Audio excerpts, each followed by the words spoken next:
समय निकालकर जरूर सुने। दुर्योधन ने उस अबला स्त्री को दिखाकर अपनी जंघा ठोकी थी तो उसकी जंघा तोड़ी गई।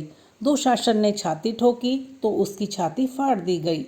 महारथी कर्ण ने एक असहाय स्त्री के अपमान का समर्थन किया तो श्री कृष्ण ने असहाय दशा में ही उसका वध कराया।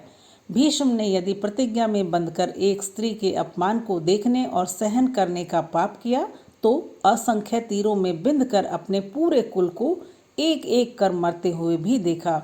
भारत का कोई बुजुर्ग अपने सामने अपने बच्चों को मरते देखना नहीं चाहता, पर भीष्म अपने सामने 4 पीढ़ियों को मरते देखते रहे। जब तक सब देख नहीं लिया तब तक मर भी न सके। यही उनका दंड था। धृतराष्ट्र का दोष था पुत्र मोह, तो 100 पुत्रों के शव को कंधा देने का दंड मिला उन्हें। 100 हाथियों के बराबर बल वाला धृतराष्ट्र सिवाय रोने के और कुछ नहीं कर सका। दंड केवल कौरव दल को ही नहीं मिला था, दंड पांडवों को भी मिला। द्रौपदी ने वरमाला अर्जुन के गले में डाली थी। 100 उनकी रक्षा का दायित्व तो सबसे अधिक अर्जुन पर था। अर्जुन यदि चुपचाप उनका अपमान देखते रहे तो सबसे कठोर दंड भी उन्हीं को मिला। अर्जुन पितामह भीष्म को सबसे अधिक प्रेम करते थे तो कृष्ण ने उन्हीं के हाथों पितामह को निर्मम मृत्यु दिलाई। अर्जुन रोते रहे पर तीर चलाते रहे। क्या लगता है अपने ही हाथों अपने अभिभावकों भाइयों की हत्या करने की ग्लानि से अर्जुन कभी मुक्त हुए होंगे क्या? नहीं, वे जीवन भर तड़पे होंगे। यही उनका दंड था। युधिष्ठिर ने स्त्री को दांव पर लगाया तो उन्हें भी दंड मिला। कठिन से कठिन परिस्थितियों में भी सत्य और धर्म का साथ नहीं छोड़ने वाले युधिष्ठिर ने युद्ध भूमि में झूठ बोला और उसी झूठ के कारण उनके गुरु की हत्या हुई। यह एक झूठ उनके सारे सत्यों पर भारी पड़ा।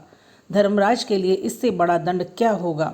दुर्योधन को गदा युद्ध सिखाया था स्वयं बलराम ने।